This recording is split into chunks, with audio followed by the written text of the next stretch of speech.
Well, good evening, everyone. Welcome to the Ferndale City Council meeting for Monday, March 26, 2017. Please rise for the Pledge of Allegiance. I pledge allegiance to the flag of the United States of America and to the republic for which it stands, one nation, under God, indivisible, with liberty and justice for all. Thank you very much. Marnie, would you call the roll, please? Council members Leaks May. Here. Martin. Here. Mayor Pro Tem Polika. Here. Councilmember Piana. Here. And Mayor Coulter. Here, thank you. We have a quorum this evening. Next item of business would be the approval of the agenda. What's council's pleasure on the agenda this evening? Your Honor, I'd like to add a number of items to the agenda. Under number 4, presentations, I'd like to add Congressman Sandy Levin is here with an update from Washington. And 4B, the Ferndale Area District Library for a brief presentation. And then under consent agenda item M, we'd like to add a resolution proclaiming March 27, 2018 as Education and Sharing Day. And item N is in Nancy, a resolution of condolence honoring the China Ruby's owner, Tina Co. All right. Any other additions, corrections to the agenda? Is there support? Support. All right, moved by Martin, supported by Polika. Any discussion? All right, Marnie, would you call the roll? Council members Martin. Yes. Polika. Here. Yes. Piana. Here. Leaks May. Yes. And Mayor Coulter. Yes would be the appropriate response, and the agenda is adopted. Thank you. Look, we're just lucky he gets here. Okay. So moving on in the agenda, the next item of business are presentations, and as Councilman Martin indicated, we've added 2 presentations. Our first is a special guest, which is our Congressman, Sandy Levin, who is here to give us an update from Washington. And Congressman Levin, if you want to come on up to the podium, it is a delight to have you here this evening, sir. Welcome to Ferndale. Not that you're any stranger to this community. No, thank you very much for letting me join you once again. Mr. Mayor, who knows how to marry people, by the way. That's right. The word guest kind of made me chuckle. Yeah.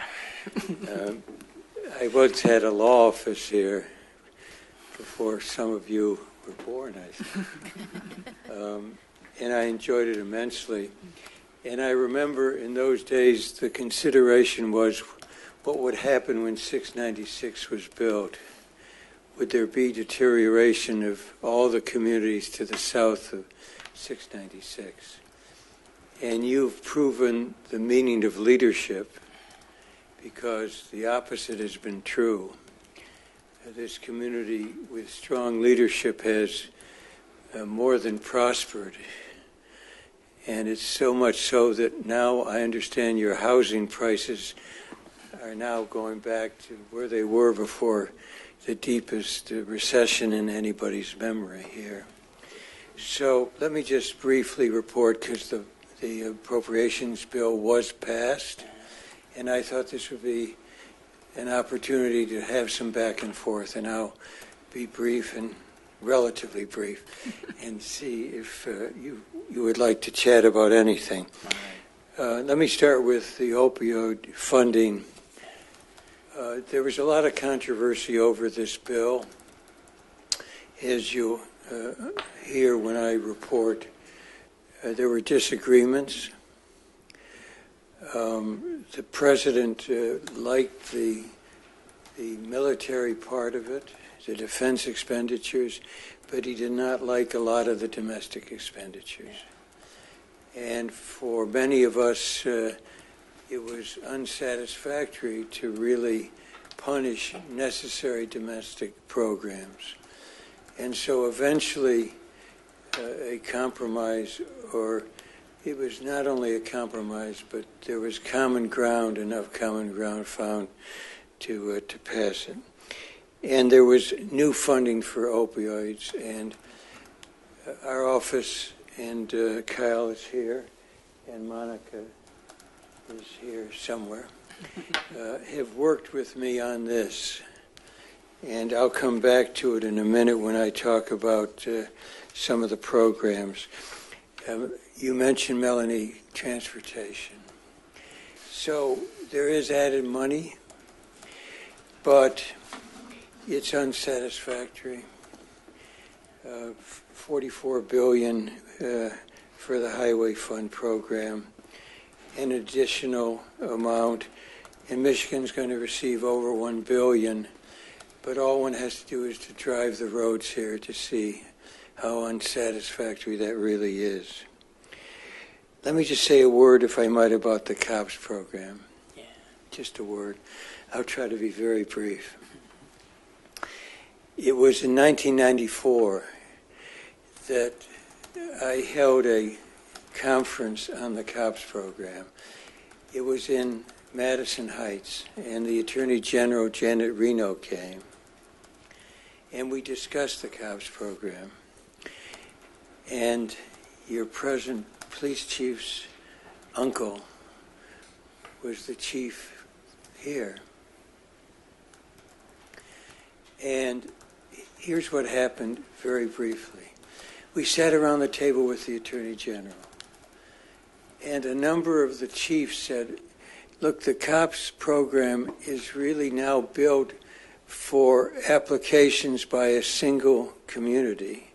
But what happens when there's a group of communities that work together? Why can't there be funding for a consortium? And out of that meeting just down the block came the idea that the COPS program should make eligible consortia of communities. And after that, we went back to Washington, and I went down to the committee of jurisdiction, and I hand wrote, you're not supposed to do this, I hand wrote into the bill 2 words, and consortia. And Joe Sullivan and other chiefs drove to Washington to celebrate the passage of that bill with the idea that had come from the local community.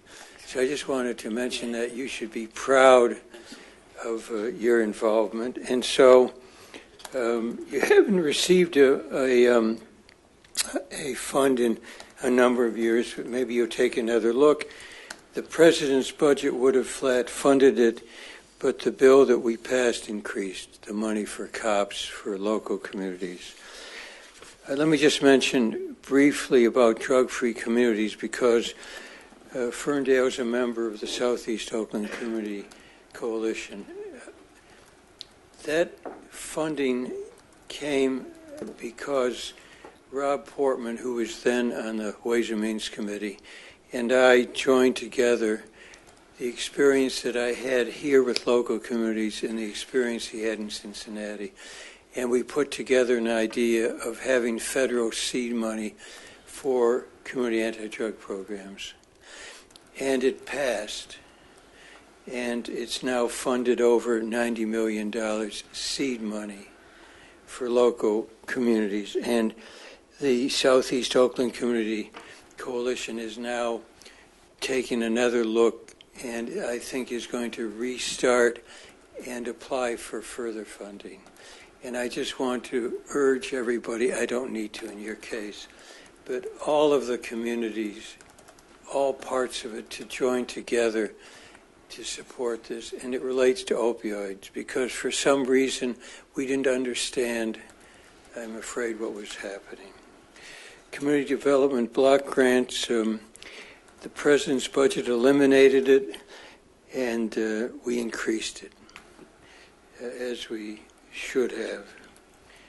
LIHEAP, the president's budget would have eliminated it. And I think everybody took a hard look. We don't have a breakdown by communities, but in 2017, the 2 counties together, Oakland and Macomb, received $14.5 million for help for people who can't afford their heat or their air conditioning, and more than 149,000 communities in these 2 counties received that assistance. CDBG, the president's budget would have eliminated it, but it's been, as I said, increased. So let me just say a word, if I might, about the school district. It's not directly under your domain, but I think all of you feel deeply. And this school district has prospered. I had a near relative who was the doctor here way back. We used to come out. He had the first deep freeze in Ferndale.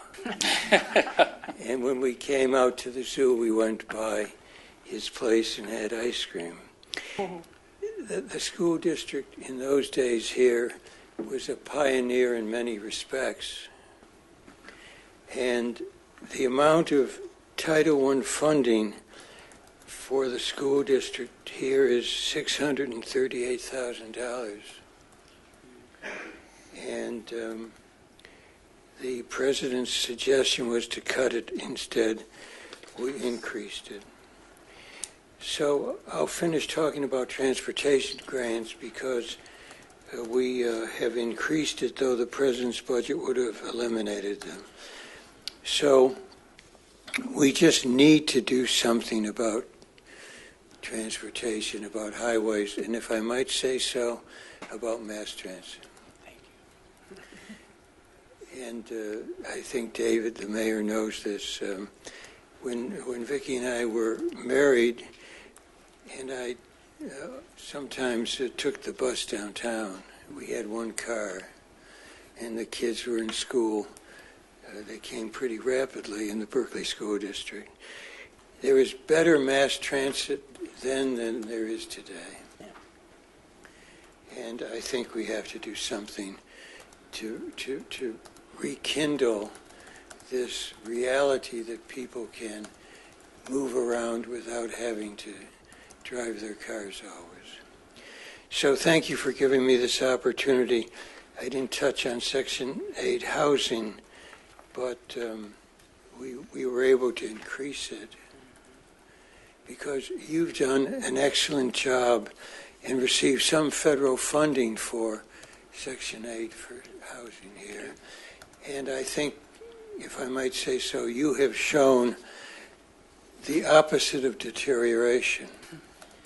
You have shown how a community can thrive, and to do that you need to look at all aspects of life here. And you've done it, and it's my privilege to be your representative and to try to provide the most important word for all of you and for all of us in government is leadership. Thank you. So to all of you, that's my report. All right. Well, thank you, Sandy. Are there any questions or comments of Sandy? And I know you have to get to Madison Heights, so we won't ask too many. The staff is going, yes. No, but it's okay. But we have a few minutes. If there's any comments or questions that staff has of our congressman. No? No. I just want to say, being in Lansing last week with the National League of Cities and doing a lot of advocacy for investment in communities across Michigan, I just want to say thank you for preserving and enhancing the things that help our cities grow. We still have more work to do on some key things, as you said, with transportation, but I just wanted to say thank you for representing us and making sure that we don't lose already what we have, because Michigan, as you know, has disinvested in its local communities through the Headley and Proposal A, and so a disinvestment by the federal government only compounds the disinvestment happening by the state of Michigan on communities, and so it's really critical that we have your voice there supporting the things that make us prosper. No, thank you, and I hope those who are listening will remember, and I don't say this for any reason except my deep feelings about it. Really, as I started off, the fear was that communities like Ferndale, Hazel Park, Madison Heights, Oak Park, etc., because of the construction of 696 and our reliance on the automobile, would go downhill. And for a few years there was that concern, a legitimate concern. But you proved it wrong. but I don't think in Washington these days, and sometimes in Lansing, there's an adequate understanding of how, if the communities don't thrive from the bottom up, the state essentially will go downhill. And so I think you need to keep barking because you have every reason to be proud of this community. And people now want to live here, and you have to make sure it's affordable. So Sandy, let me just say a couple things, because I know your staff wants to get you out of here. But speaking of Who your listens to this stuff? I know. But speaking of your staff, I want to publicly say that Kyle is your district representative for this area, and he does an outstanding job of keeping in touch with us and keeping us informed and coming to our events. And so I want to thank Kyle in front of you. You're well represented by him. Monica does a great job as well, but Kyle is officially our representative, and he does a wonderful job, so I wanted to let you know that. And then secondly, I just want to say, it's no secret that you announced earlier this year that this will be your last term in Congress, and I know you got a full term of work to do, so this isn't, goodbye. But I do want to publicly, you may not be to council before the end of your term, and I do want to just publicly thank you for your decades of support of the district, but Ferndale in particular. You ticked off a few of them, from the COPS grant to the Community Coalition, which wouldn't exist but for your efforts. Back when earmarks were a thing, you got earmarks for us to do streetscaping and to improve our downtown that was vital to the revitalization of our downtown. Fern care. Earmarks for Fern Care. Earmarks for Fern Care, our free health clinic, which you were instrumental in doing. I should have mentioned that. I don't want to interrupt you because you'll embarrass me. Fern Care is an example of the ingenuity, the imagination that springs from the community. I'm glad you mentioned it, because it was my privilege to be there when it opened, and I think all of you need to, with a sense of quiet pride, ask yourselves, how did it happen?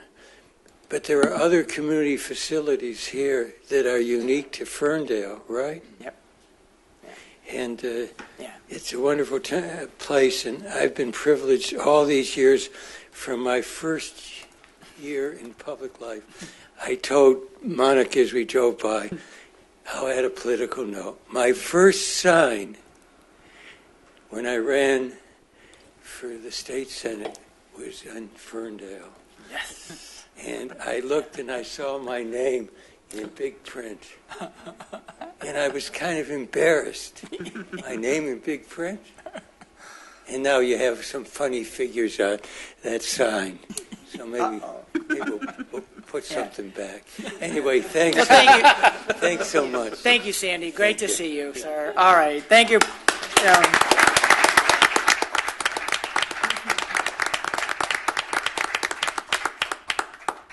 All right. So our next presentation is the Ferndale Area District Library, and its library director, Jenny. Great to see you. Hello, thank you, Mayor, for giving me a moment. Of course. We just put out our April calendar of events, which you Yep. should all have in front of you. We also have it at the library, on our website, and on social media. I just wanted to make sure people were aware we were closed April 1st through April 3rd. We're closed April 1st for Easter, and then April 2nd and 3rd, we're doing some technology upgrades, which will be messy, so we're closed so we can get that done and have boxes and wires everywhere. Right. What we're doing is we're putting in a second public printer because we get such a line, people waiting to go to print. We're putting in a document station so we can have faxing, which we don't currently offer. Our self-checkouts are currently running on Windows XP, so there is a new model out, so we're getting those in. And then we're really excited to be offering mobile printing, so people will be able to print from their cell phone, their devices. They could send a print job from home and then swing by the library and pick it up. So that'll be kind of our real big enhancement that we're excited about. So that's it. I just want to make sure people knew. You can still use our downloadable services like Hoopla and Overdrive if you want to download a book from home instead. So still, you can get your library services, just not in person. So, Awesome. okay, thank you. Great. That was it. Thanks, Jenny. Appreciate it. All right, that concludes presentations. The next item of business would be call to audience. This is your opportunity, if you're here in person with us, to come and address council on any issue that's not on the agenda, because you'll get to address that when we get to that portion of the agenda. But if you'd like to address council on any issue that's not on the agenda, come on up to the podium. You get 3 minutes. Give us your name and your address so we know who you are. And 3 minutes is yours to address council on anything that you would like. Yeah, just kind of come up to the podium. Don't be nervous. We're friendly folk. My name is Paula Young, and I live at 500 East 9 Mile here in Ferndale. Yeah. And Welcome. the problem, thank you. The problem that we're having is that there's the abutment right after the railroad tracks. Yes. And when it's raining, you cannot see it, at dusk. It blends in with the rest of the road. And I ended up hitting it and blowing 2 tires. The tracks themselves. No, the one just past the tracks on this side of the tracks. Oh, the calming. I gotcha. Yeah. I gotcha. Okay. And I didn't see it Yep. because of the rain, and I ended up blowing 2 tires on one side. So, and it's really costly, and you cannot see them. They're not marked well, Okay. anything. Yep. So apparently I'm not the only one that's hit it. I appreciate it. Our director of DPW is here. Maybe they can take a look at it, see if there's something we can do to make it more visible. Appreciate it. Sorry about your tires. Yeah, it's costly, Yeah. very costly. So I didn't see it. I hit it, blew 2 tires on one side. So, Yeah. Gotcha. yeah. All right, thank you. Thank you. Thank you for coming. Anyone else from the audience? I thought I saw our distinguished audience member, former Mayor Bob Porter, is with us this evening. Bob, great to see you, sir. It's nice to see you as well. I actually came down tonight for one good thing and one sad thing. Okay. First of all, the complexity, as you all know, of government and keeping a city going. I was lucky enough to be here when the transitions were taking place and the growth was starting. But the complexity in dealing with that today it's just gone so much dramatically further and further. And I wanted to thank all of you for dedicating your time, continuing to sit there, face the complexities we have, from law enforcement to maintaining the streets to developing our community. So for that, I just wanted to say thank you.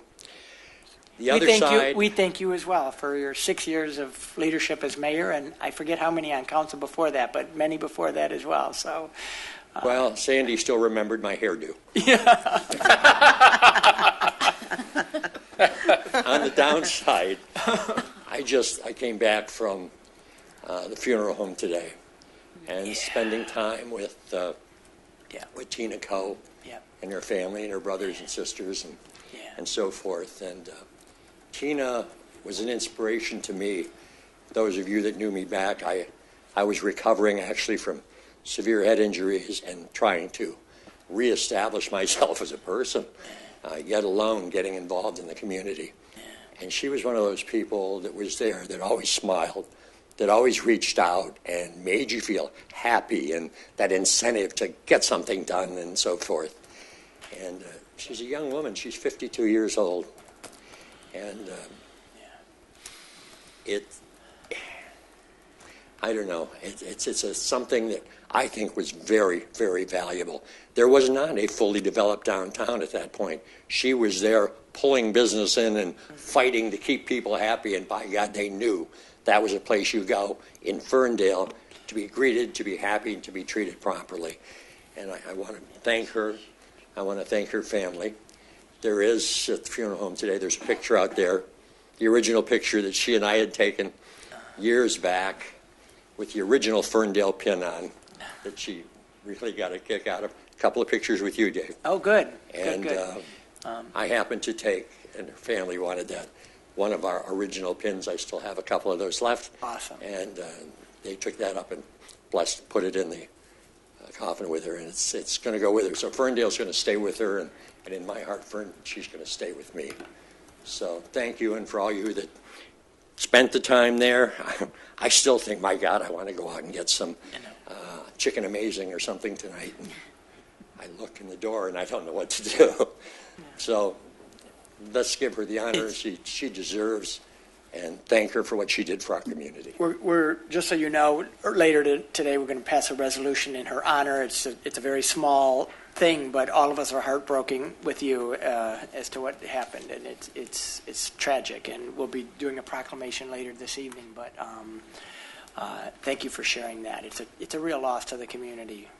It is, and it's and make sure you spend the time to check your health and so forth. She's 52 years old, and she was dealing with lung cancer, and it metastasized and went on, and that's what happened to her. And there's new techniques today, low-dose CATs, which can actually detect lung cancer early and make it somewhat of a preventative issue and so forth. Don't forget that little yearly trip where you go down, you get that physical to make sure you're okay, because you'd be really surprised how quickly something can sneak up on you. Great reminder. Thanks. Great to see you, Bob. Thank you. Anyone else from the audience who would like to address council this evening? All right. Seeing none, we'll move on to the next item of business. We have 3 public hearings this evening, actually. The first one is a public hearing on the liquor license renewals. And Dan, Chris, do you want to introduce that item? Thank you, Your Honor. I'd be happy to. Annually, Council has an opportunity to consider whether it wishes to object to the renewal with respect to its licensed establishments, and it has passed 3 resolutions, a resolution from 1968, 1988, and 2008, which sets forth criteria that Council will consider with respect to its deliberations on whether to object to non-renewal of its licensed establishments. There's a number of establishments this evening that are the subject of this public hearing for consideration. They all involve the issue of delinquent taxes and or other interest and penalties that are due and owing. I would like, if I could, Your Honor, to briefly go through the particular establishments. I'm going to ask April, the city manager, to confirm the status of those delinquencies. Notice was provided to all of the establishments with respect to the particular deficiency at issue, along with a copy of the resolution. And I believe that there are some applicants that are in the audience who may wish to address council after the public hearing. So with that introduction, Your Honor, if I could, the first particular establishment is the Black Owl LLC, and notice was provided to that establishment with respect to taxes due and owing. The amount that was at issue was $49,945.22. And if I could ask the city manager whether you've had an opportunity, and that particular notice went out to the applicant back on March 19th of this year, whether you have had an opportunity to review the status of the payments and whether there is still a deficiency due and owing to the city of Ferndale and or now Oakland County with respect to Black Owl. Yes, I have. And similarly, the second applicant is BBQ Strikers LLC, Zeke's Barbecue, and notice was provided to that licensee that there was an arrearage in the amount of $5,187.94. And April, your understanding with respect to the status of that arrearage? Yes. It It is remains still the same, owing yes. and due? Yes, it is confirmed. The next establishment is 11 Mile Brewery. The establishment's name is Woodward Avenue Brewers. There was communication to that licensee that there was a arrearage of $12,540.30, along with interest and penalties of $627.02. April, what is the status of that particular arrearage? That is still due. Still due and owing? Yes. The next establishment is Dino Drop Dino Drop Incorporated. Two licensed establishments. M Brew received notice that there was delinquency in the amount of $8,824.48, which consisted of both property tax as well as an interest component, I believe. What is your understanding with respect to that, April? That the M Brew establishment is still in arrears at $6,824. And the other establishment that licensee has is with respect to Dino's.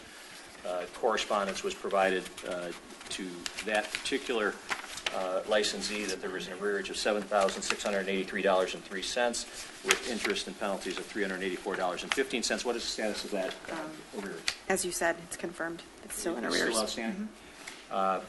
Antoinette Grego for Como's, correspondence was provided that there was taxes of $37,047.06, interest and penalties of $1,852.36.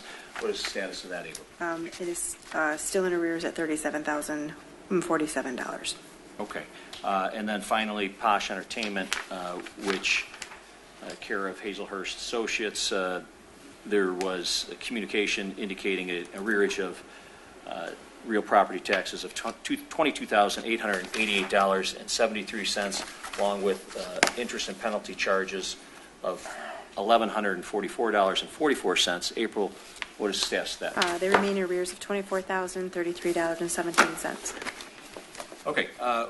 Those items are still outstanding with respect to those licensees, Your Honor, just as there will be a public hearing, but just to anticipate some of council's questions, in the past, the issue is that the license year starts on May 1st, and there's an opportunity for the community to object 30 days in advance of the expiration of the license. So this is the last opportunity for council to deliberate on this. There have been occasions in the past where after this formal public hearing and consideration by council relative to an applicant, the particular issue is addressed in that interim period before the license expires. And council has, on those occasions, reconsidered and rescinded its objection. So that there is that opportunity should council decide to object to any of the licensed establishments this evening. Very good. So with that, I'm going to open up the public hearing and ask if there's anyone from the public, including any of the applicants, that would like to address council on the liquor license objections at this time, if you'd like to express any thoughts on that. Dean Bach. Hello. Good evening, sir. I just want to make it clear that the property taxes were paid, and there was a receipt filed with the city this morning for real property taxes. There is an outstanding for personal property taxes, which has been appealed, and I've requested an audit, and that's being done by Oakland County sometime soon. So it's been taken care of. I just got to wait for Oakland County to provide me with their audit. Cool. Thank you, sir.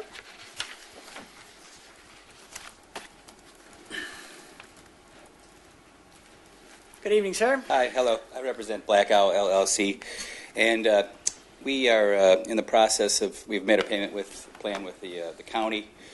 We've taken care of some of the local bills that were left.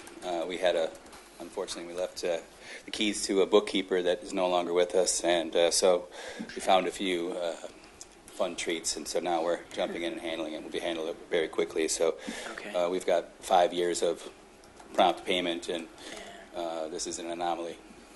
So I wanted to let you know that we're on this, and we've already made a payment to the county, and we're here, cleared off all the existing water bills today. Great. Excellent. Thank you. Thank you. Anyone else that would like to address council? All right, I'll close the public hearing, and I'll open it up now to council. What is council's pleasure on the resolution before you?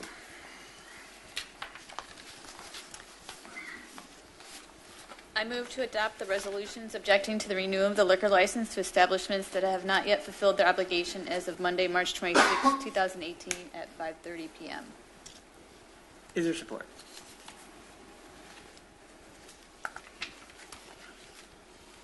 Is there support? I'm sorry, which date did you cite? As recommended in the action of March 26, Oh, March 26th. 2018 at 5:30 p.m. Is that the correct date? That would be. That's today. That's today. If I may, it's not the I date. thought I heard the Yeah. 21st, that's why I... It's not the date so much as there are some of these, the recommendation from staff is not to object based on the actions they've taken, although it's not completely remediated. I can make an amendment. Okay, thank you. I move to adopt the resolutions objecting to the renewal of the liquor license establishments, omitting Dino Drop, Embrew, and the Black Owl, based off of comments made at the hearing. And If I may, I don't right, mean is to. that what am I doing that right? No, may I Right. offer the No, amendment? Do you mind? okay, sorry, yes. Okay, with all due respect to the Councilwoman, I'd move that we adopt the resolution objecting to the renewal of the liquor license for Posh Entertainment, I'm 22061 sorry, Woodward I'm Avenue. reading the wrong one. And Como's Restaurant, 22812 Woodward Avenue, period. Sorry. Wait, Because of explanations provided by staff. And because the other ones that were on the list, Zeke's is paid, Posh and Como's we haven't heard from. no. Zeke's is not. I thought Zeke's is paid. Yeah, no. Dan went through the questions. Oh, I'm All sorry. of the ones in this resolution still have outstanding balances. I'm not sure why we're removing anyone. But there are recommendations on top of some of these that we Yes. removed them. In yellow at the top? In yellow at the top? We got this at the beginning He of the said meeting. that he will be here to explain the situation. I know, but but don't for example, Krista Johnson pays the winter taxes, blah, blah, blah, blah, blah, objecting to the renewal of the license payment. Yeah, it's this thing. They're recommending that we take some of those names off. Pending his payment. The recommendation was not to object pending his payment. I think, I'll just say, But- in years past, and I was going to mention this in my comments, I mean, it has been fairly routine for us to go through this. Yes. I don't remember a time when we've ever not rescinded the objection when the payment was made. But if we rescind the objection now, then there's no ability Okay. to do that later. And yes. So So I'm reading that recommendation as pending payment, but since, as April has stated, as of 5:30 on today, we haven't received them. So Our including, typical process has been to object and being willing to rescind. have we, And maybe just And for then we clarification, undo April, it. that's, those delinquencies are still due. I didn't either. I'm confused. So, Right. yeah. Let me ask, I mean, I'm going to ask April, is staff's recommendation really not to object? I mean, No. right. No, I think that in some instances, the ones that have reached out to us, it more than likely will be addressed before April. Yeah, I think March it's just 1st. weird. So we would worded come back on and it. rescind, Yes. but we'll need probably something in writing or something from the county if they're not done, as like a payment plan or something like that. So we've worked with the county in the past on that, so. Because I was going to say, even to the folks that are here, I mean, we've always been very Accommodating. accommodating to the efforts that you make in April, but we lose our ability to have any say at all, and our own ordinances require us to file these objections by the end of March. So that's why it's sort of a, I don't want to say a technicality today, but, so it would be unusual for us to rescind the objection before we had some kind of an action plan in writing. Right? I agree with that, but I have a recommendation from staff in writing that says the opposite. We are free to do whatever we'd like. Okay. Right. So, okay. So now I have to ask again what the motion is. I withdraw my motion. I'm confused. Because I think this is the motion, is it not? I think, just to clarify, I think most of them are going to be cleared up. Yes. But in the They almost past- always are. Yeah. They always So are. I just think there was a miscue, and we have 2 meetings to rescind. Yes. Okay. So I started the confusion by reading the wrong This one. recommended right? action. This one. Okay. But this says Embrew. Right. And so there is a recommended motion in our packet, which I would point out only has Embrew and not Dino's in it. Right. It's, Your Because Honor, it's the same through the chair, it licensee. seems that the one motion would be for council to consider objecting to the renewal of all 6 of the license, of the licenses that were presented in the introduction of the item, which was Black Owls, BBQ Strikers LLC, 11 Mile Brewing, Dino Drop, both M Brew and Dino's, Como's, and Posh Entertainment. Those were the items and the licenses where deficiencies are still present. But historically, have we not done a caveat saying unless they've been rectified by April 30th? No, you've typically, and again, in some cases, council at either of the two meetings in April, when it has confirmation that it's been addressed, has rescinded those objections. But again, the only opportunity, if you're going to object, if council is going to object, it has to do it at this meeting and provide notice to the Liquor Control Commission before April 1st. And so there's a timing issue associated with it, which, while there's been suggestions that some of these are going to be addressed tomorrow, it would be typical then for the council at its next meeting to consider rescinding the objection. I think we have in the past, but it was because there was a gap the way that the council meetings fell. It was like within a couple of days of the May 1st meeting. So Dan Chris had given permission that I would have the authority to offer that to But let the because we're state dealing more with we have more time. Okay. Yeah.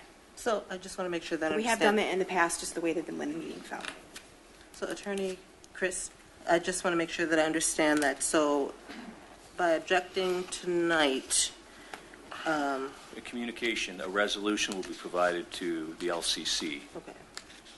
before April 1st, which would include the resolution of council, the notice that was provided to the applicant, proof of mailing, proof of service of the communications on the licensee, indicating the objection to the renewal. Okay.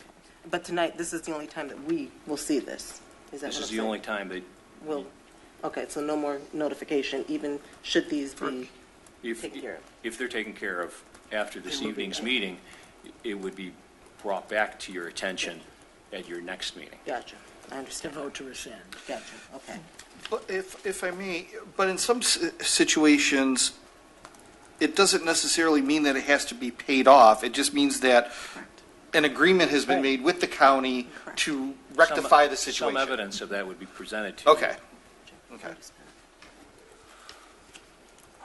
Or we have the ability to rescind our objection with no action if council so chose, I suppose. Correct, Your Honor. But typically, we've requested some kind of action that the issue is being addressed. Right. So now we do need a motion. I move to adopt the resolution objecting the renewal of the liquor license for Zeke's Barbecue, 240 West 9 Mile Road, Posh Entertainment, Inc., 22061 Woodward Avenue, Como's Restaurant, 22812 Woodward Avenue, Black Owl LLC, 345 East 9 Mile Road, M Brew, 177 Vester Street, and Woodward Avenue Breweries, 22646 Woodward Avenue. And Dan Christ, I'm looking at you. Does that cover them? Because it doesn't. I didn't hear 11 Mile Brewery, Woodward Avenue. which was Breweries. Webb. I heard all of them except Oh, for... he did say. I said Woodward Avenue Oh, Brewery. you did? Yes. Okay. Yeah, that was the last one. Did you But include they're- Dino's in that? I said M Brew. I'm going off of the recommendation None here. of this is right. That's Yeah, where I was the getting at. presentation, that my understanding is there's still a deficiency relative to Dino's as well. Okay, I will modify my resolution Yes. to include Dino's 22740 Woodward Avenue. All right. It's been moved by Pollica. Is there support? Support. Support by Leaks May. Now, discussion, further questions, comments? I think I just want to reinforce that this is something that we do every year annually, and it gets fixed usually by the end before it comes back to council. So sticking with our process and what we've always done, even though it may be unpleasant. It's not so much that it's unpleasant. We have public documents that recommend the opposite of our action today, and this is what my concern is. So that's all I'm saying about it. I understand there's a time limit, and if we have to object, we have to object today. And we can rescind and have done that. I have a different memory, but I have to go back and look up because I believe we have made exceptions in the past. But I understand we're up against the time and the wall, so I just ask that we look at this process again next year, please. How we do it. I would agree with that. It does Yes. seem I do have a question, Attorney Chris, regarding the recommendations on this document. Is it based, are these recommendations based on prior to the meeting today, or are they, it looks like, Are you talking about the yellow? the yellow at the top of the highlighted? pages? Yeah, that was handed out this evening, and I think that was some staff issues.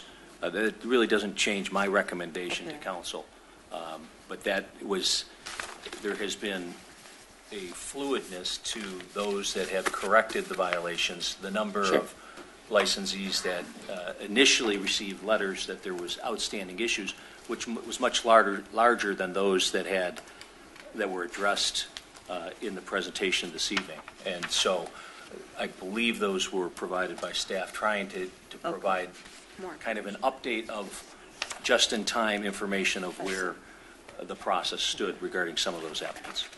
And I've never seen this before, so I was just wondering. Okay. Through the chair. And just for clarity, these businesses can continue doing business with their liquor license through the month of April up until May 1st, I believe is the deadline. But during that time, they have the opportunity to work with the county to make some type of plan to rectify the situation. And then provide us a document. Doesn't necessarily mean they have to pay off that entire amount by the end of the month if they aren't able to by the end of the month, just that they are in communication with Oakland County to rectify the situation. Through the chair, I mean, they need to do that, but whether that suffices would be up to council, again, with whatever information they provide, should they provide information.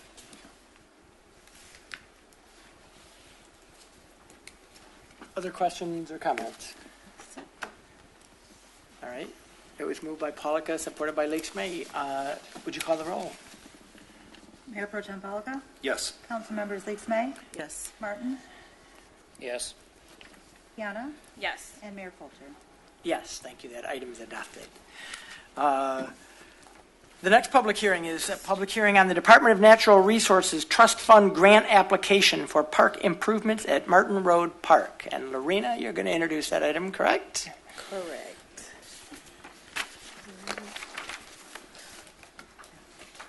Good evening. Good evening. Good evening. So it's grant time again for our MDNR grants, and we are applying for a trust fund grant in the amount of $733,000 for Martin Road Park improvements, which would be part of the Phase 1. Martin Road Park was part of our master plan, where it was an actual master plan developed for that park that went through the entire community process. And so we're just taking chunks of that concept to be able to afford to do the entire park. So this would be Phase 1. And so for the trust fund grant, we are applying, our scope items include a walking path, a main walking path, as well as reshaping the sledding hill. And it'll, on one side, it'll have different, what am I trying to say here? Varying slopes.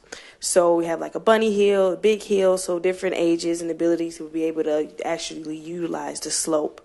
As well, on the other side, we're going to replace the stairs and include seating that would lead down eventually to a pavilion slash sheltered area where we could have picnics, rentals, or entertainment at the park. In addition, I'm sure everyone is aware who's been to Martin Road Park in the springtime that it retains a lot of water, especially in the area where the playscape is right now. So we're proposing to create a stormwater detention area where we would actually be able to collect the water and have an educational component where we have interpretive signage there so the community can learn about the different native plantings that will be in that area, as well as learn more about green infrastructure and how the water is being filtered and how we're keeping it out of our storm water. And for this grant, that's pretty much what's gonna the main items that'll be happening at Martin Road Park for the trust fund. There is a 25% match, so we are applying for the maximum amount of $300,000. That would be pure grant funding, and we plan to match 59%, which would be $433,000. You get additional points, which would make our application have a more of an advantage by giving over 50%. Wait, I'm sorry. Repeat that again. You've lost me in the numbers. Sure. So the minimum amount of match funding is 25% for the grant. Yeah. If you match over 50% or over, you get additional points, which will make your application more marketable Right. to the trust board. I would think so. And since We have the park bond. exactly, I was just we gonna have the say that. funds to do that. Then Thank we you. have the park bond. I thought Yeah. you said, never mind. Yeah. What did you think? I thought you said the park bombed. I'm like, what? Gotcha. All right. Yeah. Oh, I'm sorry. Are you finished? Yeah. Are you sure? I'm not Yeah, I was just going to say, finished. so as part of the grant, we have to do a public hearing. Yep. And so that's why we're here today. We also presented this plan to the public during our extravaganza on Saturday, where we just had poster boards and handouts. So just in case anybody had any questions, it was very informal, but we got great feedback. In addition, we went in front of the park board and presented the plans for Martin Road Park, and we got support from the park board. The planning commission on Wednesday, and we also got support from the park board also. We received support letters from Ferndale Public Schools, Congressman Levin's office, State Representative Wittenberg's office, and Oakland County Parks. Excellent. So with that, I'm going to open up to the public and ask if there's anyone here that would like to address council on our application for this park fund. All right. Seeing none, last chance. All right, I'll close the public hearing, and I'll open it up to council for questions or a motion. I'm going to move this one since I butchered the last one unintentionally. I move that the City Council approves the proposed grant application for Martin Road Park improvements as recommended by Parks and Recreation Director. Support. All right, moved by Piana and supported by Martin. Now, any comments, questions? One question. We've had to go back twice and reapply because we didn't get the grant the first time around. What if we don't get this grant? What does this do to the project timing? Do we have a plan B? Well, you said you applied for this project before? Previous grants through the MDEQ or NDER, right? Do you remember? Yes, if I may. What grant was that? Well, that was for the first couple of parks we started to work with. Yeah. But that was our first kind of experience working with those grants. And through our experience of working with those grants, we understand how the point system works and what does and what doesn't work. Where you can get extra points by just doing something very small, and that's the knowledge that Lorena is taking on. Okay, I get it. Thank you for the explanation. Makes sense. Yeah. Any other questions or comments? It's important to note. Of course, sorry, one more nothing thing. is guaranteed. Right, nothing's guaranteed. It's important to note too that we're working right now with some help with an architect to help draw, but this is just a part of the bigger picture for Right, Martin right. Road. So there's a lot more coming at you. This is just what we felt would be the best fit for the grant. So just know that there's a lot more coming to Martin Road. That's going to continue to be awesome. And I did kind of want to make a clarification. I think my understanding is you mentioned something about the hill, the seating coming down to. I think you called it a pavilion, but I thought that we were looking more like an amphitheater, kind of like an open space amphitheater that would kind of look through the pond. You'd see the pond in the background, kind of thing. That was the conversations I remember us having. Yes, and those are still the same conversation. That area will double as an amphitheater and as a pavilion for rental, but the grant will not fund an amphitheater. So as long as it's used more for the pavilion rental, then it's eligible. But for this grant, we're not going to do the amphitheater. We're just laying all the foundation and doing utility works for everything that we need for future planning. But we are doing the hill and the terrace. Great, thank you. If I may, through the chair as well, I've thrown this out there before, but I never see it on the representations. That hill is actually named after someone. So we need to make sure that with any of the renovations, we remember that and maybe duly recognize it. Yeah. Thanks. Through the chair, I just want, can you just explain again the reason for removing the existing pavilion and then installing one adjacent to the playground? What was the reasoning behind that? I don't recall. Well, that would be under the passport grant. Okay. So I can address it now if you want. No, we'll Okay. wait till we get to that Okay. one. Yeah, that'll be the next Okay, one. no Yep. problem. I know it gets confusing. I'm looking between the two of them as Yeah. well, but, Okay. yeah. All right. And there's one after that. Tonight? Last questions or comments? All right, Marnie, would you call the roll, please?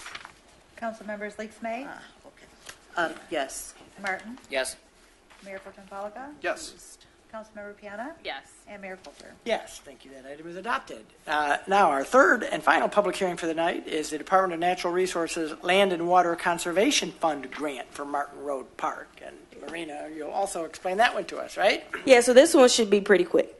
So it's the exact same plan. You can apply for the same project for these two grants, the trust fund and the land and water, but you will only get one. So this just increases our chances of getting one or the other. Thank you. And for this grant, the match is 50% fixed. So we're only applying for $600,000. So $300,000 through the grant, $300,000 through our park bond. Gotcha. All right, that makes sense. Same plan, 50% fixed, only difference. Is there a motion for this one? Oh, wait a minute, I'm sorry, I got to open up the public hearing. So, is there anyone, this is a public hearing after all, is there anyone from the public that would like to address council on the application for this grant? Same project, different funds. All right, seeing none, now I will open it up for council. I'd like to move that City Council approve the proposed grant application for Martin Road Park improvements as recommended by Parks and Recreation Director. Support. Moved by Martin, no relation to Martin Road Park, and supported by Leaks May. By Leaks May. All right, any discussion, comments, questions? Through the chair, I just want to say, applying for two state grants at the same time is a lot of work, and so I just wanted to say thank you. I've done state grants before, and I want to pull out my hair. So I really appreciate you really putting the time and effort in with your team to go after two with the hopes of getting one. It's actually three, but we'll get to the third one later. That's why I said there's a third one. But thank you. It's a lot of work. All right, if there's no further comments, Marnie, would you call the roll, please? Council members Martin, Yes. Mayor Pro Tem Polika, Yes. Council members Piana, Yes. and Leaks May, Yes. and Mayor Coulter. Yes, thank you, that item is adopted. Thanks, Lorena. Thank you. All right, that's our final public hearing. We'll move now to the consent agenda. Consent agenda are items that we enact in one motion unless council pulls something from the consent agenda. We will still have comments following the reading of the consent agenda, which I will do now. Item A is the approval of the minutes of the regular meeting held March 12, 2018. Item B is the approval of Severe Weather Awareness Week, being April 8th to the 14th. Item C is the approval of the backfilling of the building official and inspector position within the Community and Economic Development Department. Item D is the approval of the software agreement with ESRI for $6,300 for a one-year term to be withdrawn from the accounts mentioned on the agenda.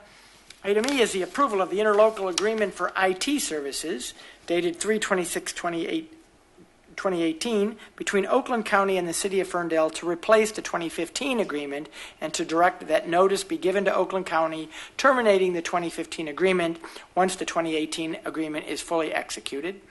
Item B is the approval of the proposed license agreement with MBP Consulting, LLC for 1011 Livernois and terminate the license agreement approved by City Council with 1011 Livernois, LLC on November 13, 2017. Item G is the approval of the license agreements as submitted with Dino Drop, Inc. for outdoor cafe uses on the pedestrian alley, and to authorize the mayor to sign the agreement and authorize the city manager to approve the cafe fences. Item H is the approval of the license agreement as submitted with Jay's Penalty Box LLC for an outdoor cafe use on the pedestrian alley, and also to authorize the mayor to sign the agreement and authorize the city manager to approve the cafe fences. Item I is the approval of the license agreements as submitted with Dino Drop for the extended outdoor cafe area use on the pedestrian alley as submitted, and authorize the mayor to sign agreement. Item J is the approval of the West 9 reimbursement resolution. Item K is the approval of the expenditure of funds in the amount not to exceed $10,000 toward the FHC-owned home at 1986 East Troy. Funds available in the account as noted.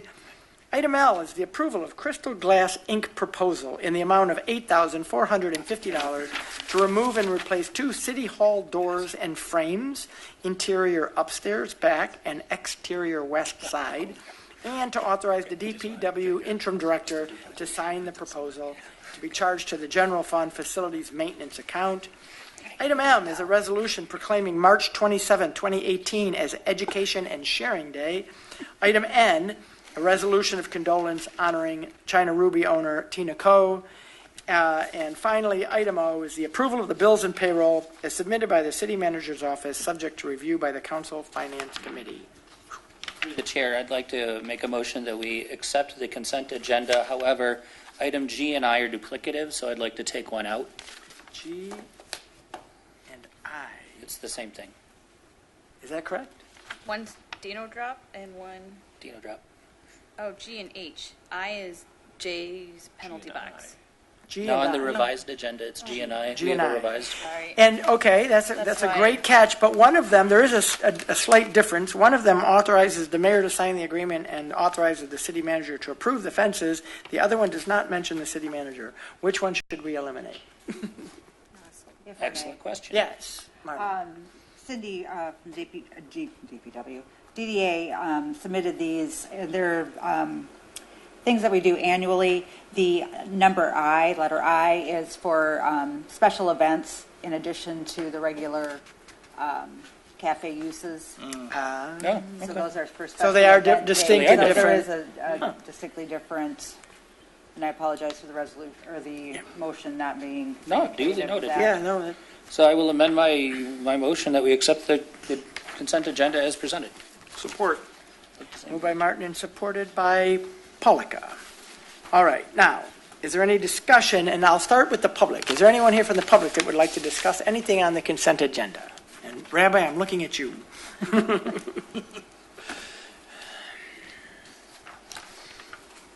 Since you are the one that brought forth item M for our consideration. Thank you, sir. I want to thank the council for addressing this issue, and special kudos to City Clerk Marty McGrath and her above-board handling of this in a very timely manner.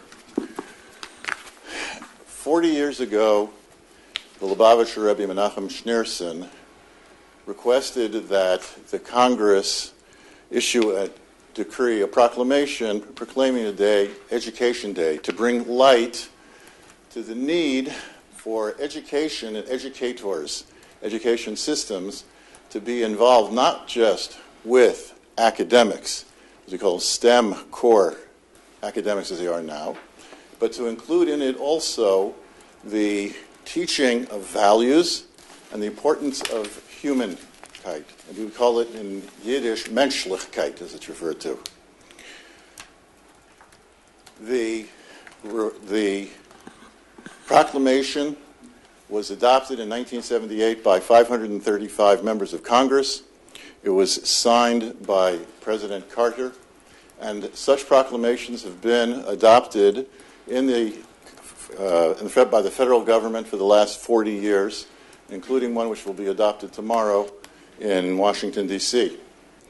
In lieu of what has been happening around the country, and augmented by marches that took place in Washington this last weekend, with the days of walkout by students, we know how important it is that people be made to feel their importance, that people should be known that they're not alone, that students should understand that they are safe where they are, and that our schools produce people who are citizens of our cities, of our states, of our country, and that as we opened up this meeting with the Pledge of Allegiance, with the line that this is one nation, under God, indivisible, with liberty and justice for all, and that every person here has that ability to help another person and feel this idea of these moral values that we're trying to convey with this resolution. We are going to be meeting with the superintendent of Ferndale Schools sometime this week, Daniel Brazia, and we invite the City Council and the community at large to continue this discussion, because this proclamation is merely just the beginning of what our country needs to get people involved in being aware of the situation at hand. Thank you. Thank you very much, and thanks for bringing it to our attention. Appreciate it. I would also, regarding the consent agenda, would like to read the resolution honoring Tina Coe, if I may. Yes, please. Okay.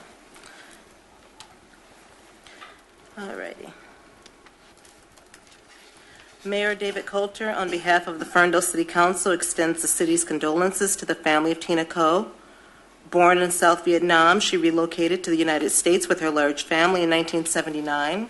She changed her name to Tina and later became a United States citizen.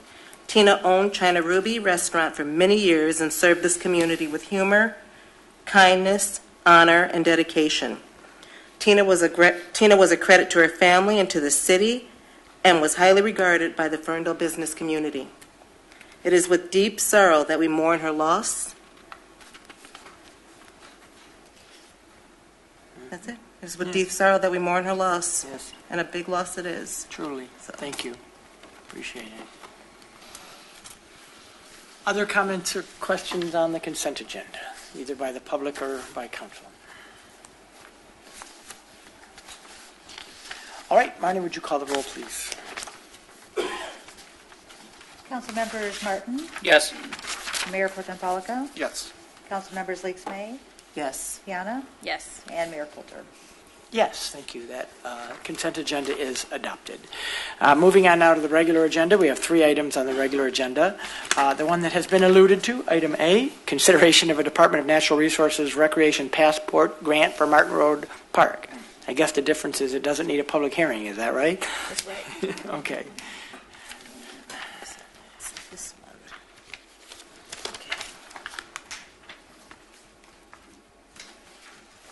Back to you, Lorena. Yeah. Back to me. All right. So, again, same park, just different area. What we plan to do with the passport grant.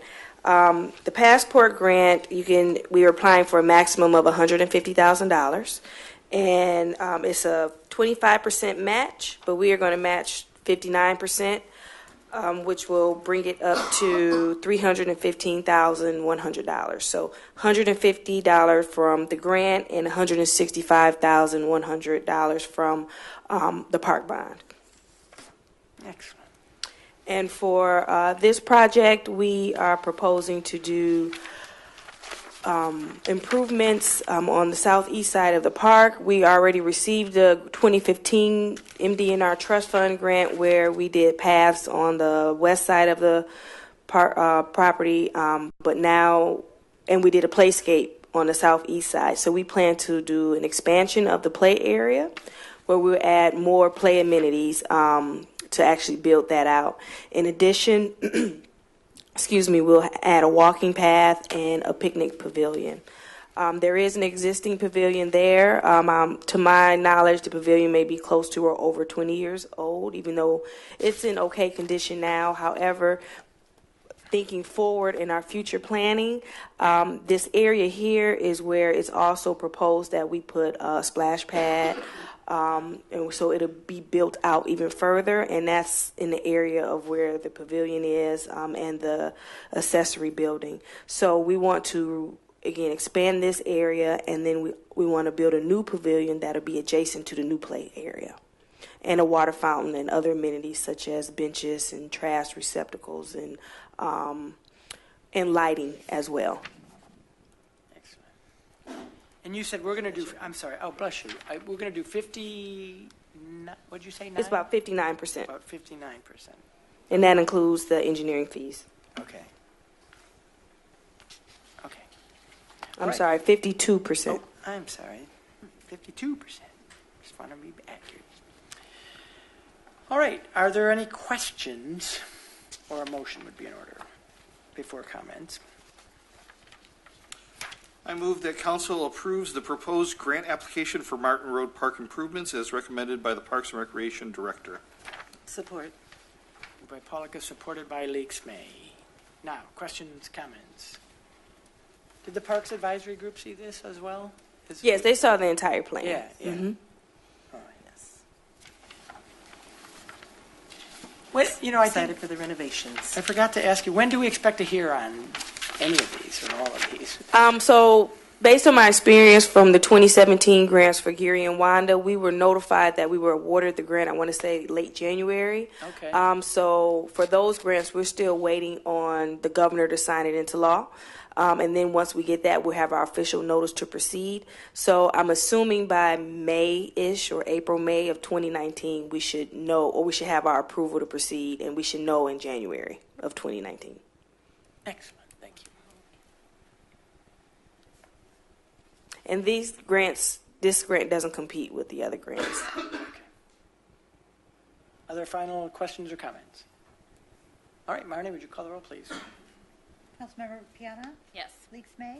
Yes. Martin? Yes. Mayor Pro Tem Polika? Yes. And Mayor Coulter?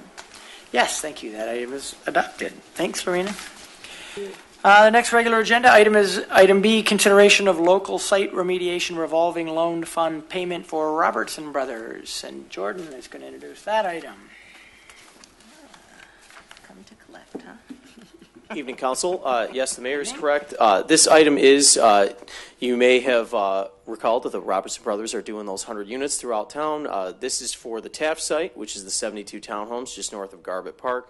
So once a brownfield plan is approved, as you may know, essentially now it's just a sort of a tracking game, making sure that they're following through on the obligations that are in all the agreements.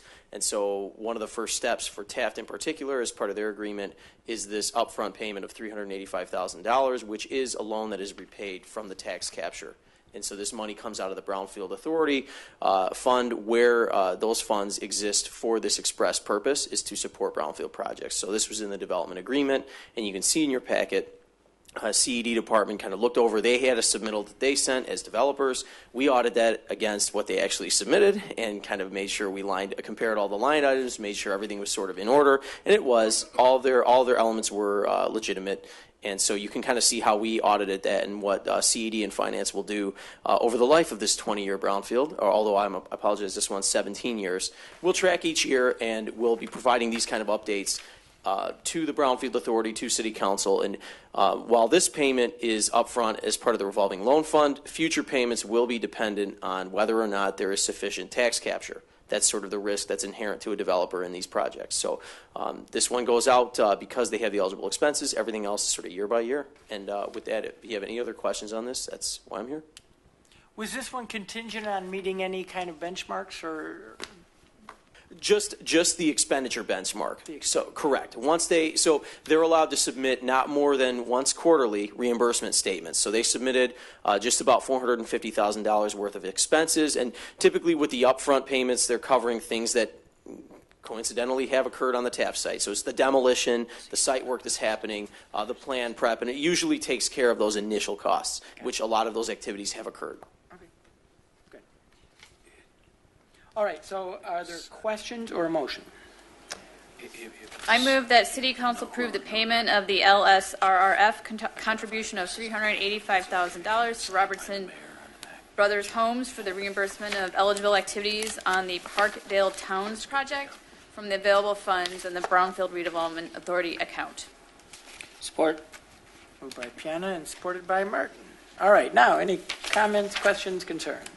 Just a comment. I just wanted to say I'm really pleased to see that we're actually following through on the new processes that you help usher through with our finance director, and this is the new way that you can, see the transparency of the incentives that the city is giving to help certain projects go forward. And so I really appreciate staying on top of this and look forward to that annually. So thank you. You're welcome. Anyone else? All right, Marnie, would you call the roll, please? Council members Leaks May, Yes. Martin, Yes. Mayor Pro Tem Polika, Yes. Councilmember Piana, Yes. and Mayor Coulter. Yes, thank you. That item is adopted. Thanks, Jordan. Thank you.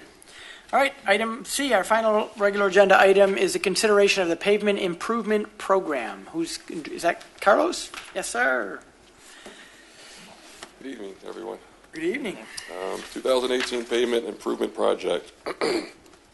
5 bids were received March 15th for the 2018 pavement improvement project. The work generally consists of roadway resurfacing of approximately 6.6 miles of residential streets, including but not limited to 67,000 square yards of cold milling HMA, 11,000 square feet of curb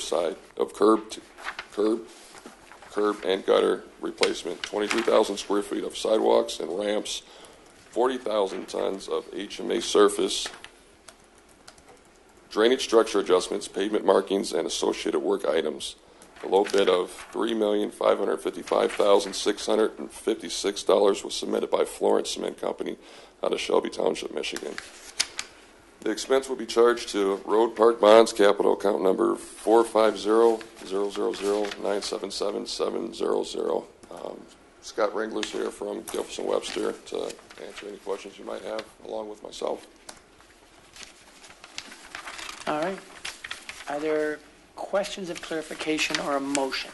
I have a question. Okay. Why was this particular company selected aside from the lowest price?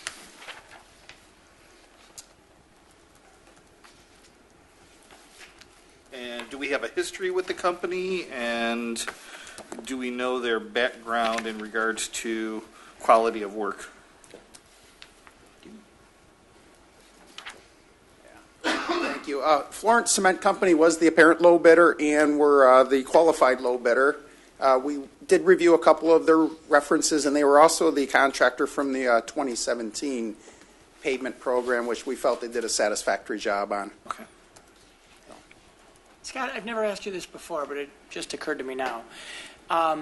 In dealing with these kinds of firms, is there any incentive for them to get a multi-year contract? And would we save money if we did a 2-year? Or, You know what? We actually did that back in the 90s. We had a 2-year program. The second year was an optional year at the city's recommendation if they did a good job, and we did extend that contract the second year. Does it incentivize them to lower their bid at all, or is it? It's kind of hard to say because there's so much production on this job. If it was a couple small jobs, I would say yeah, but there's a lot of production on this job. I don't know how much it would incentivize them. And then, doesn't concrete change pricing every year too? It might, which makes me think Generally maybe we it could does. lock in a lower price. Well, you could lock in the labor price. You could lock in a higher price too, because is what they're doing is guessing at prices and labor and union rates. It's an option. Just We can wondered. always look at that. I'd never Yeah. thought to ask that question before. But, yeah. All right. Thank you. Don't go too far. Well, we do need a motion, unless there's other questions of clarification.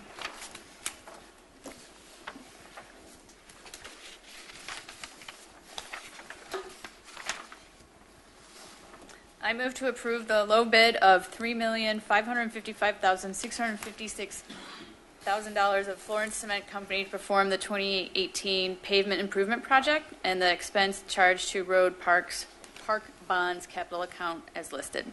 Support. Moved by Piana and supported by Polika.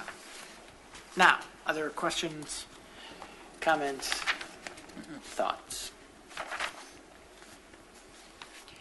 Only that the map of the area and this is, I'm kind of looking at Joe, but Scott, you could say yes, I think, if the answer is. But the map of this area, of this roads that will be done, will be on our website, right? And where would they be? Where would residents be able to find the information? Maybe not tonight, but in the near future. So because most residents are just curious about if their street is being done this year, possibly next year or the following year, and where would they find that data, Joe? By the end of this week, you will be able to view a map of the roads that will be under construction this summer on the city's website, www.ferndalemi.gov, and on ferndalemoves.com.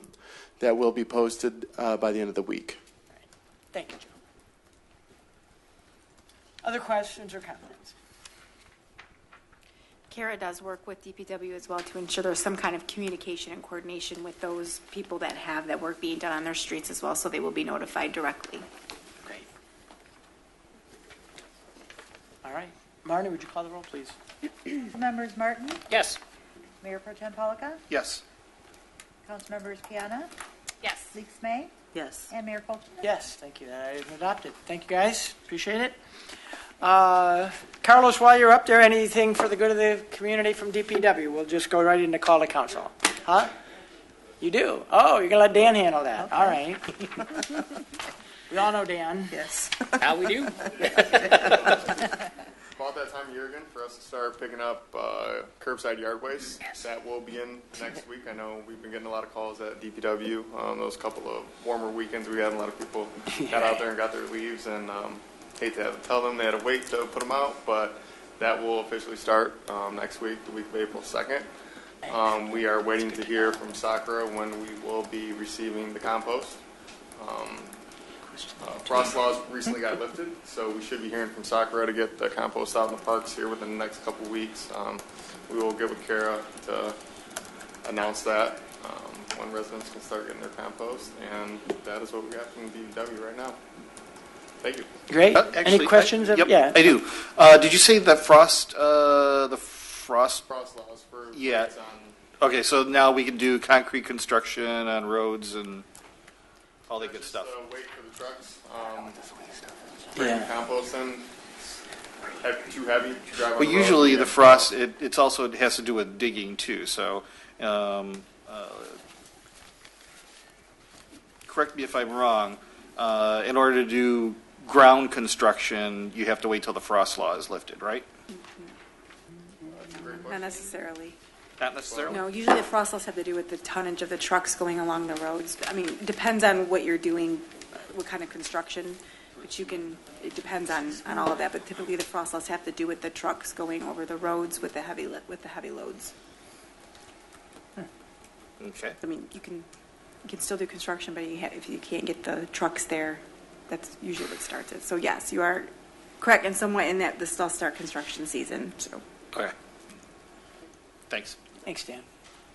Chief Collins, anything for the good of the community from the police department this evening? All right. Lorena is not here anymore. Oh, you're right there. I'm used to you being in back. I'm totally out of order. There you are. Lorena, anything else from recreation this evening? Yeah, very quickly, I just want to give thanks to all of the city departments, city agencies, and organizations who donated Easter baskets for our extravaganza. We had a huge turnout at each park. And those who collected the golden eggs, those children were so excited and so happy, and the parents. And so we'll be announcing the staff basket winner this week. But we do have pictures with the children who won the baskets as well. So we plan Just to share like to those. point out, council approves raises. Throwing it out there. Well, council wasn't part of the competition. Yes. And then also we had an anonymous donor who donated 2 baskets as well, just dropped it off at City Hall. So I want to thank whoever that was as well. There was another announcement. I forgot that quick. Goodness. Okay. Well then. We have our... We have started our Adopt a Garden meetings. Our pilot is going to be for Harding Park. And so we'll be having our second meeting tomorrow at the Kulik Center. And I believe that meeting is at 6:30. But if you have any questions or need more information, you can contact the Coolidge Center and we'll provide you with all the information about the meeting. And we'll have 3 meetings in total. Great. All right, thanks. Question? Yeah, question. With the holiday weekend, is there any change to the Kulik Center opening? Yes, we'll be closed Friday and Saturday of this week. Okay. Thank you. Thank you. Jordan, anything else from Community and Economic Development this evening?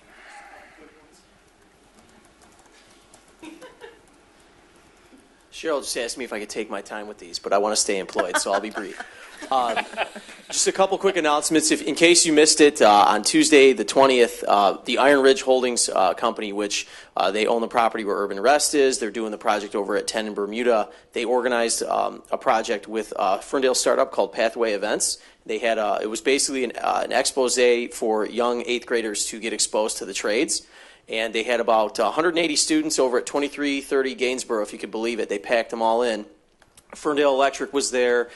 They had folks that 3D printers out of Iron Ridge, Paradigm Plumbing, 5/8 Architecture. A lot of Ferndale companies were there, and just these kids got to lay bricks, hammer and nails. The union carpenters and millwrights were there. It was a really great experience with Ferndale Public Schools, and I just wanted to thank all the Ferndale businesses and Ferndale schools for stepping up to do that. A really great way to get these kids plugged into career options while they're young and while they are still kind of feeling that stuff out. So that was really important. And speaking of business growth, our second cohort of Build Basics launches on April 4th. So if you want to get registered, go online, buildinstitute.org/Ferndale, or you can just go to the city CED website.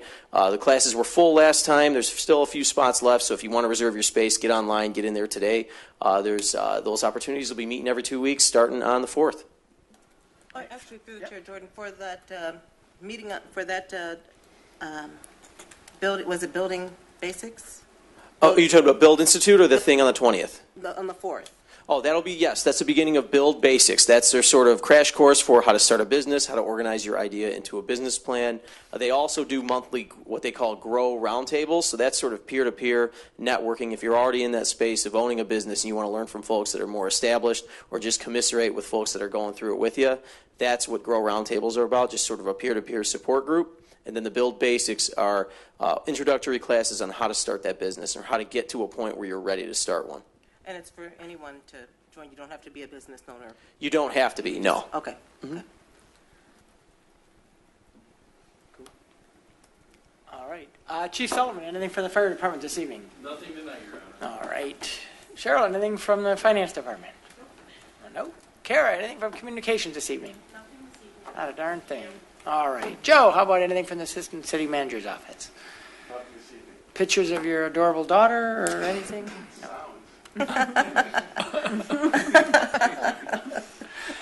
All right, thank you. Marnie, anything from the city clerk's office this evening? No, nothing tonight. Thank you. April, anything from the city manager's office? Not tonight. Thank you. Dan Christ. Very briefly. Yeah. Last Wednesday, there was a hearing in front of the Planning Commission where initial recommendations from the city staff concerning medical marijuana facilities, consistent with the new Medical Marijuana Facilities Licensing Act, were presented.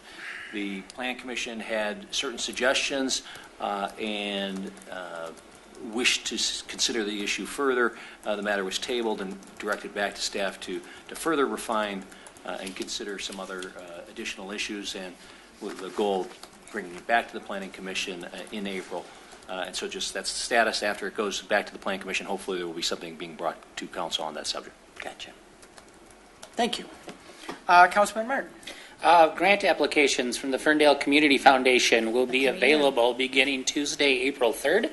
Those applications will be available at www.ferndaleCommunityFoundation.org. And if I buy a bunch of Diet Cokes for Kara, maybe the city website too. The deadline will be in mid-May, but all that will be included in the cover level on the application. We're taking applications for grants of up to $2,000 for micro projects within the city.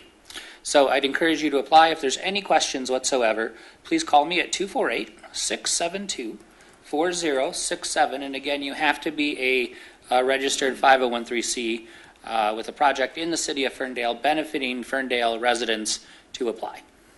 Thank you. Excellent. Thank you. Councilwoman Leaks May. I just want to shout out a huge bravo for the students of Ferndale High School and middle school that put on a great performance over the last 2 weekends. Their show was Joseph, the musical was Joseph and the Amazing Technicolor Dreamcoat, and was really wonderful to attend. And I also had one in the show this year, so that was exciting. I also want to send out a happy birthday to my mom, who is 72 years young today. Living life. She is. Awesome. Yes, she is. Mayor Pro Tem Polika. Yes, this Thursday, the 29th, I will be having another one of my What's on Your Mind sessions. This month, it's at Warlow's, 2140 Hilton, from 5 to 6 p.m.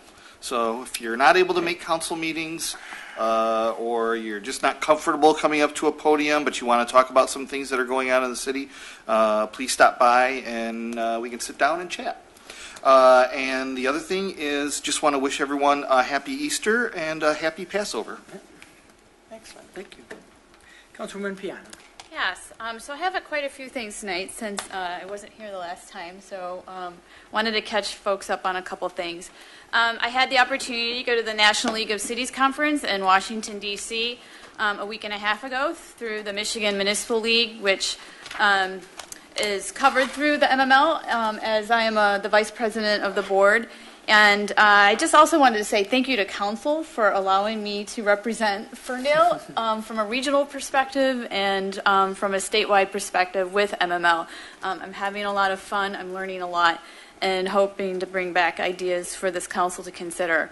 But really, I was able to meet with Senator Stabenow, Senator Peters, and Congressman Sandy Levin, and advocating for them is really important because while we were there, the President's Trump's budget was to cut many programs, particularly CBDG, among others. And with the advocacy of all the cities representing at the National League of Cities, obviously we heard Congressman Levin say tonight that not only did they save CBDG, not cut the entire program, but they actually augmented it, enhanced it. And so advocacy matters, and I'm pleased to represent our community to that end.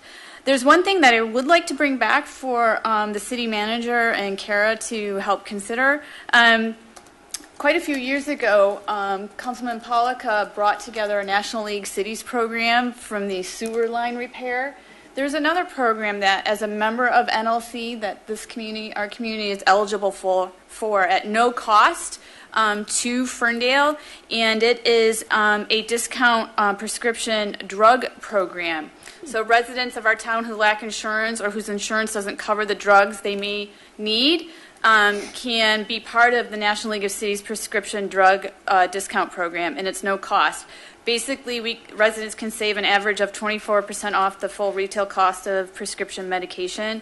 And it's fairly easy. National League of Cities just offers you a card that you can pick up at key locations where we identify, and then we just have to push out the information about where to go get them. And so I think that would be a really great benefit to our community, and we'd like to get that going over the next couple of months. Then I just wanted to say I was also in Lansing in the last, I guess last week, today's Monday, last Wednesday and Tuesday and Thursday for the MML Capital Conference, where we talked about legislation coming down this year, particularly along lead and copper rules that we've already discussed earlier tonight. But infrastructure, again, is on everybody's mind as our roads, bridges, and what was the other one? Roads, bridges, what am I missing? There's one. Automobiles?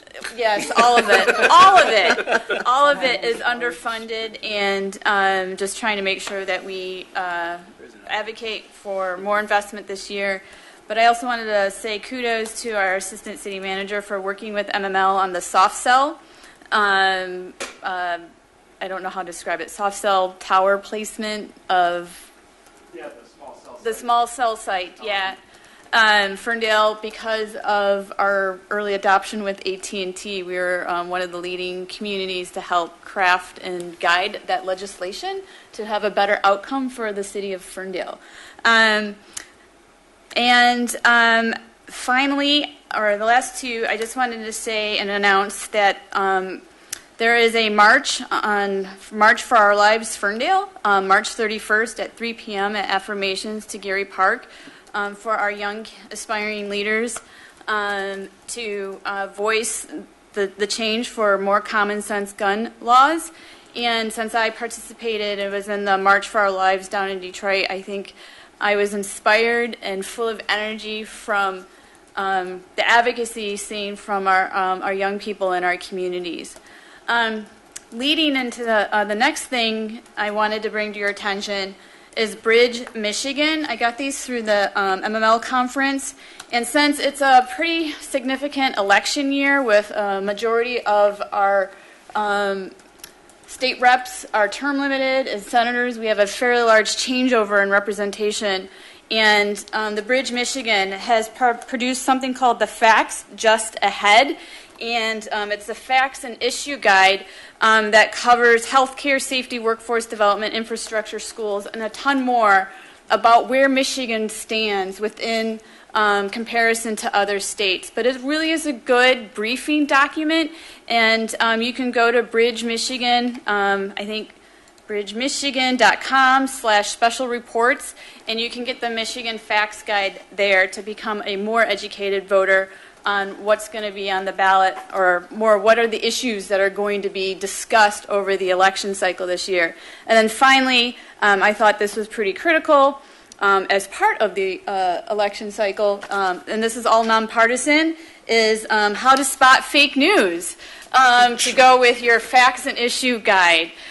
These are all under bridgemichigan.com and available for people to review as we get into the meat and potatoes of our election cycle. And that's it. All right. Excellent. The one thing I'll just reiterate, although you mentioned it, I too was inspired by the young people who have marched, and Ferndale likes to march to its own drum, and so the students here decided that they wanted to do their march a week after the national marches, which I think is really cool because they want the theme to be, where do we go from here? And they wanted to separate that from exactly the messages of last Saturday. So I'm going to be speaking at that. Again, as Councilwoman Piana said, it's going to start at 3 o'clock at Affirmations and march to Geary Park this Saturday. So I encourage anybody in the community, especially our young people. I'm glad they asked an old guy like me to speak, but it's most important that our young people's voices are heard, and I'm really excited to participate in that. That is Saturday, March 31st, which is also the beginning of Passover, so happy Passover to those of you who celebrate. And Sunday is also Easter, and so happy Easter to all of those of you who celebrate that as well. And that's all I have. Meeting adjourned.